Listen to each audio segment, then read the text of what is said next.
परिचय। बच्चों, आज हम जैव विविधता एवं संरक्षण के बारे में सीखेंगे। क्या कोई मुझे बता सकता है कि जैव विविधता क्या है? जैव विविधता एक विशिष्ट क्षेत्र में पाए जाने वाले जंतुओं की विविधता को संदर्भित करती है। बहुत अच्छे रेशमा।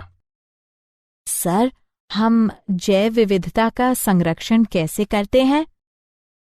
हम राष्ट्रीय उद्यानों, वन्य जीव अभयारण्य आदि की सहायता से जैव विविधता का संरक्षण कर सकते हैं।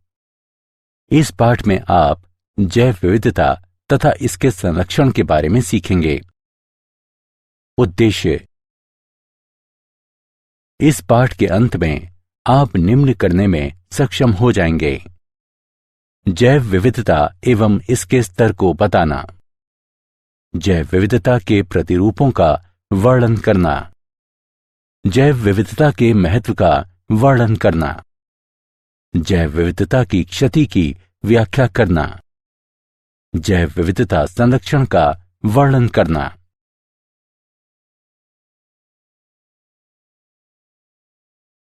जैव विविधता। जैव विविधता को दिए गए समय में दिए गए स्थान पर विभिन्न प्रकार के जीवों की विस्तृत श्रृंखला के अस्तित्व के रूप में परिभाषित किया गया है। जैव विविधता में 3 सोपानिक स्तर शामिल हैं: आनुवंशिक विविधता, जातीय विविधता और पारिस्थितिकीय विविधता।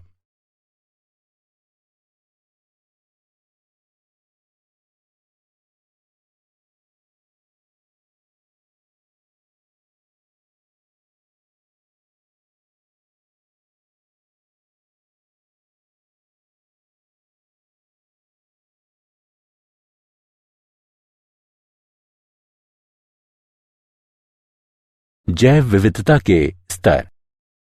आनुवंशिक विविधता।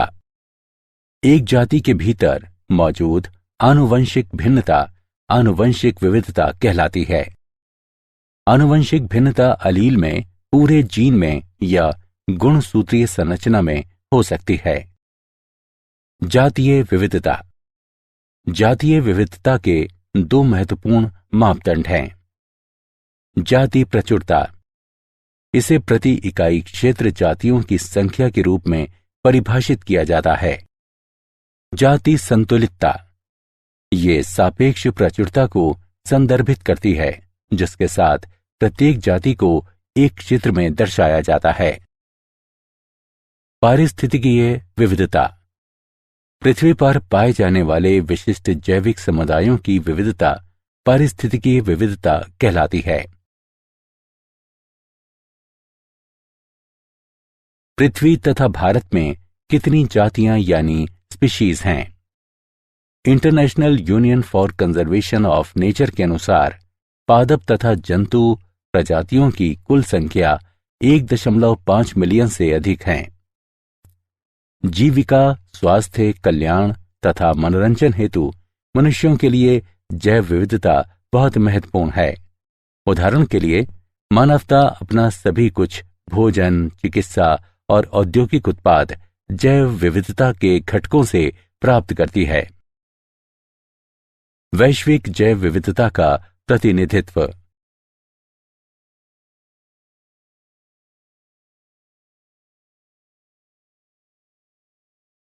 भारत में जैव विविधता।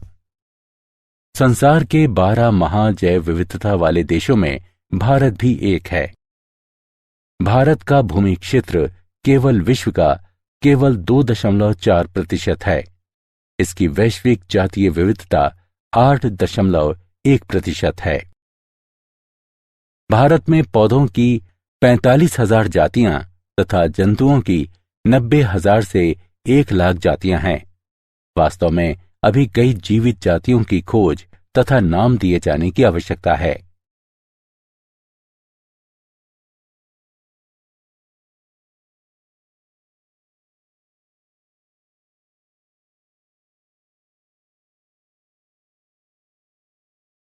जैव विविधता के प्रतिरूप। अक्षांशीय प्रवणता। जैव विविधता पृथ्वी पर एक समान नहीं है। ये अक्षांश या ऊंचाई में परिवर्तन के साथ साथ बदलती है। जब हम उच्च अक्षांश से निम्न अक्षांश की तरफ बढ़ते हैं तो जैव विविधता बढ़ती है। शीतोष्ण क्षेत्र में पौधों के लिए लघु वर्धन काल के साथ साथ कठोर जलवायु होती है। दूसरी तरफ उष्ण कटिबंधीय क्षेत्र में वृद्धि के लिए वर्ष भर अनुकूल परिस्थितियां बनी रहती हैं। अनुकूल पर्यावरण दशाएं जाति उद्भवन के पक्ष में होती हैं तथा अनेक जातियों के अस्तित्व एवं वृद्धि को संभव बनाती हैं। अतः उष्ण कटिबंधीय क्षेत्र में जैव विविधता अधिक होती है।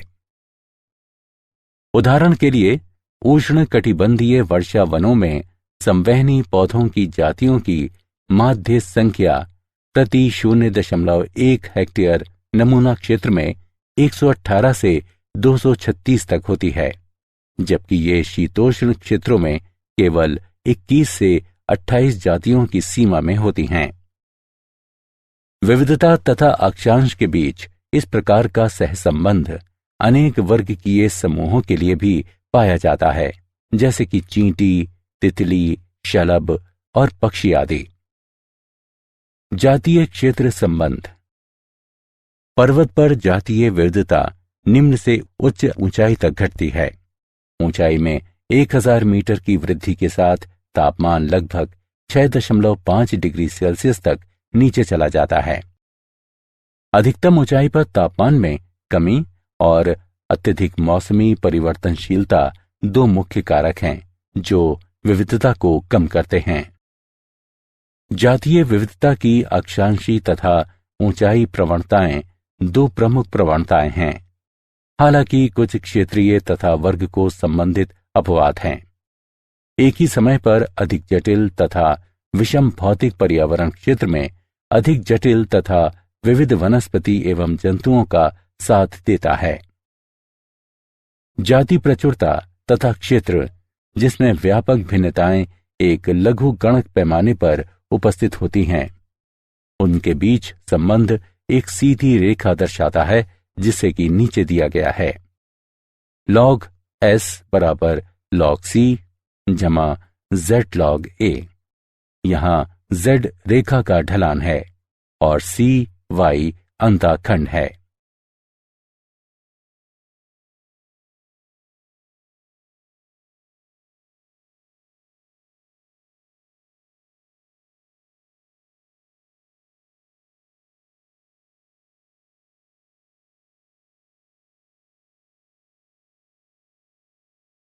पारितंत्र के लिए जातीय विविधता का महत्व।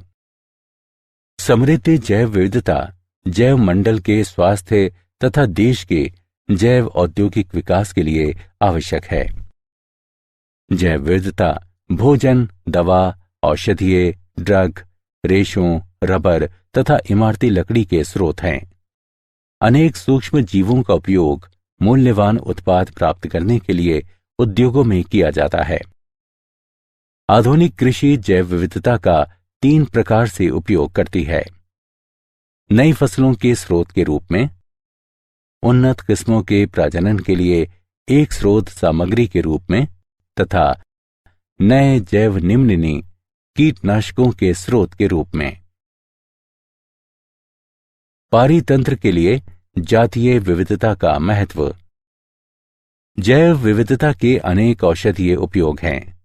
कुछ पादप आधारित पदार्थों को मूल्यवान औषधियों में विकसित किया जाता है। मॉर्फिन, जिसका उपयोग दर्द निवारक के रूप में किया जाता है, पेपेवर सोमनिफेरम से प्राप्त की जाती है। क्विनीन, जिसका उपयोग मलेरिया के उपचार में किया जाता है, सिनकोना लेडगेरियाना से प्राप्त की जाती है। जैव विविधता का अत्यधिक सौंदर्यपरक महत्व भी है। पर्यावरणीय पर्यटन, पक्षियों को निहारना, वन्यजीव, जानवरों को पालना, बागवानी करना आदि जैव विविधता के सौंदर्यपरक पुरस्कारों के कुछ उदाहरण हैं। जैव विविधता की क्षति। मानव क्रियाकलाप जैव विविधता के लिए बड़े खतरे हैं। जातियों के विलोपन तथा परिणाम स्वरूप जैव विविधता की क्षति को बढ़ावा देने वाले महत्वपूर्ण कारक हैं। आवासीय क्षति तथा विखंडन, अतिदोहन, विदेशी जातियों का आक्रमण तथा सहविलुप्तता। आवासीय क्षति तथा विखंडन। आवासीय क्षति जैव विविधता का प्राथमिक खतरा है। प्राकृतिकवास जो प्राकृतिक वनस्पति तथा जंतुओं की रक्षा करते हैं, मानव बस्तियों, बांधों, जलाशयों, फसल भूमि तथा चारागाहों में परिवर्तित होते जा रहे हैं। वनोन्मूलन के कारण जंतु आश्रय तथा भोजन से वंचित होते जा रहे हैं। इससे अनेक जातियों की समष्टि घटती जा रही है। वनोन्मूलन के कारण कुछ वन्य जीवों की जनन क्षमता में गिरावट भी आई है, क्योंकि उनकी स्वच्छंद गतिविधि का क्षेत्र घट गया है। प्रवासी जंतु भी वनोन्मूलन से प्रभावित होते हैं, क्योंकि उनके मार्गों में बाधा आ जाती है। आवास खंडन एक पारिस्थितिकीय प्रक्रिया है, जिसमें आवास का एक बड़ा टुकड़ा आवास के छोटे छोटे खंडों में विभक्त कर दिया जाता है। प्रायः इस प्रक्रिया का कारण मानव क्रियाकलाप हैं। अतिदोहन।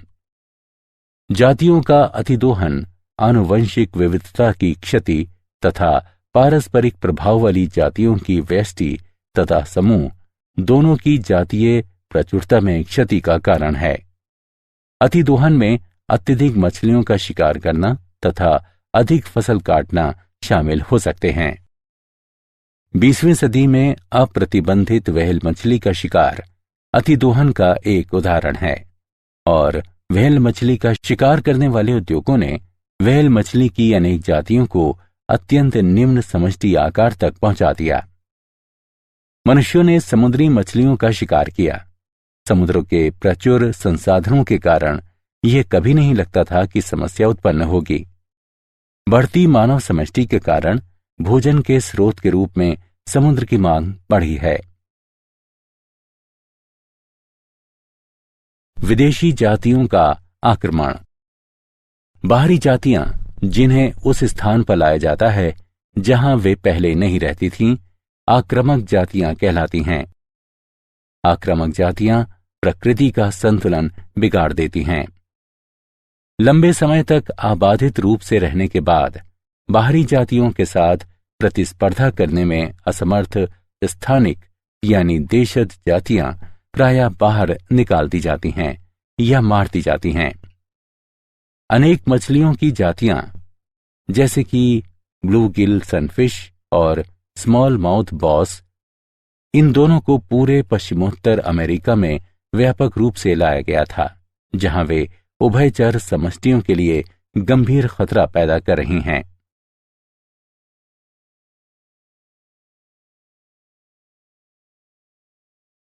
सहविलुप्तता। किसी जाति की सहविलुप्तता दूसरी जाति के विलोपन के परिणाम के रूप में उस जाति की क्षति है। उदाहरण के लिए, जब एक पोषक मछली विलुप्त हो जाती है तो उस मछली पर रहने वाले सभी सूक्ष्मजीव भी विलुप्त हो जाते हैं।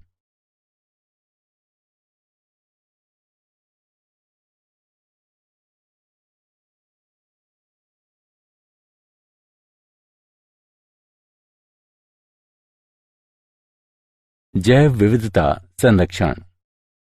हमें जैव विविधता को क्यों संरक्षित करना चाहिए? जैव विविधता जल चक्र का स्थिरीकरण, मृदा उर्वरता का रखरखाव, फसलों एवं अन्य वनस्पतियों का परागण तथा पर निषेचन, मृदा अपरदन के विरुद्ध सुरक्षा और भोजन उत्पन्न करने वाले एवं अन्य परितंत्रों की स्थिरता सहित पारिस्थितिकीय प्रक्रियाओं को बनाए रखने में महत्वपूर्ण भूमिका निभाती है। जैविक विविधता का संरक्षण खाद्य श्रृंखला के अस्तित्व को बनाए रखने के लिए महत्वपूर्ण पारिस्थितिकीय विविधता के संरक्षण को बढ़ावा देती है। ये कई सौ मिलियन लोगों की आजीविका, संस्कृति और अर्थव्यवस्था के लिए आधार प्रदान करती है। ये कृषि के सतत उन्नयन तथा वैज्ञानिक एवं औद्योगिक क्षेत्रों में महत्वपूर्ण खोजों के लिए आनुवंशिक आधार भी प्रदान करती है।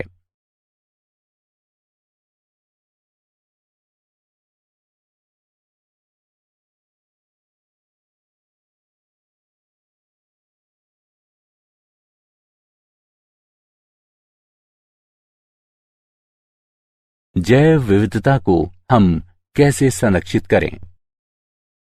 भारत समृद्ध जैविक विविधता वाला देश है और इसने वैश्विक जैव विविधता में काफी योगदान दिया है। भारत फसलीय पौधों की 167 खेती की जाने वाली जातियों तथा 320 वन्य संबंधित जातियों का देश है। विभिन्न जैव विविधता प्रबंधन तंत्र स्वस्थाने एवं बाह्य स्थाने दोनों संरक्षण कार्यक्रमों में शामिल हैं। स्वस्थाने संरक्षण में जंतुओं एवं पादपों की उनके प्राकृतिक आवास में सुरक्षा स्वास्थाने संरक्षण कहलाती है। स्थापित प्राकृतिक आवास हैं राष्ट्रीय उद्यान एवं अभयारण्य, जीवमंडल आरक्षित बायोस्फीयर रिजर्व, प्रकृति आरक्षित तथा सुरक्षित वन, परिरक्षण प्लॉट तथा आरक्षित वन। पहली पहल 1936 में कार्बेट राष्ट्रीय उद्यान की स्थापना थी। ये कानून द्वारा पूरी तरह से संरक्षित है। पार्क में जलाने वाली लकड़ी बीनना और जानवरों को चराना जैसे मानव क्रियाकलाप की अनुमति नहीं है। अभयारण्य भी संरक्षित हैं, लेकिन इनमें कुछ मानव क्रियाकलापों की अनुमति दी गई है। स्वस्थाने संरक्षण जीव मंडल रिजर्व संरक्षित क्षेत्रों की एक अन्य श्रेणी है। उस बड़े क्षेत्र को जीव मंडल रिजर्व घोषित किया जाता है जहां वन्य जीवों की सुरक्षा की जाती है, लेकिन रिजर्व के भीतर स्थानीय समुदायों को रहने और पारंपरिक गतिविधियां करने की अनुमति होती है। भारत सरकार ने 7 जीव मंडल रिजर्व स्थापित किए हैं। नोकरेक, नीलगिरी, नमदाफा, नंदा देवी, सुंदरवन, ग्रेट निकोबार तथा मन्नार की खाड़ी। जैव विविधता हॉटस्पॉट जैव विविधता हॉटस्पॉट पृथ्वी का वह क्षेत्र होता है जहां जैविक विविधता बहुत अधिक होती है और आवास क्षति, जलवायु परिवर्तन या व्यापक जाति क्षति के कारण गंभीर खतरा भी होता है। दुनिया में 34 हॉटस्पॉट हैं। भारत में 3 जैव विविधता हॉटस्पॉट हैं। वे हैं पश्चिमी घाट, हिमालय और भारत बर्मा क्षेत्र।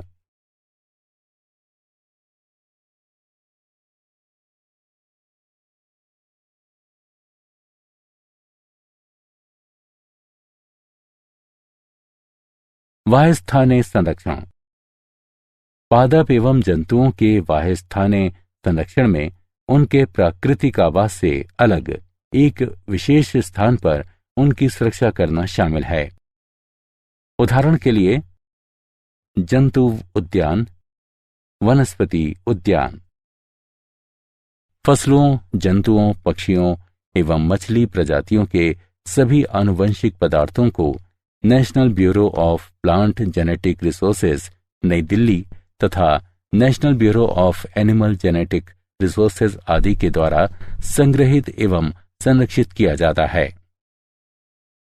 जब हम जाति को उसी आवास पर पुनः लाते हैं जहां से ये विलुप्त हो गई थी, तो ये वाह्यस्थाने संरक्षण का एक अन्य रूप होता है।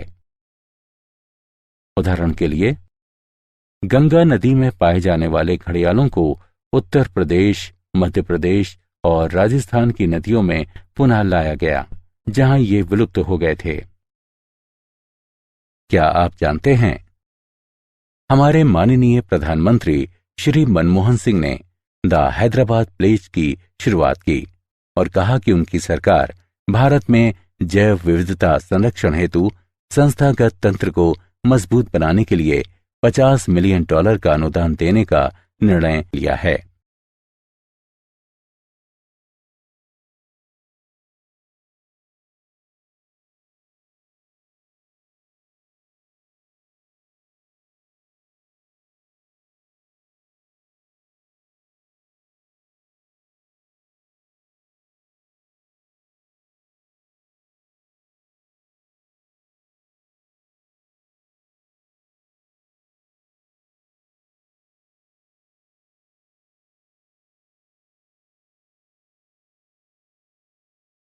सारांश।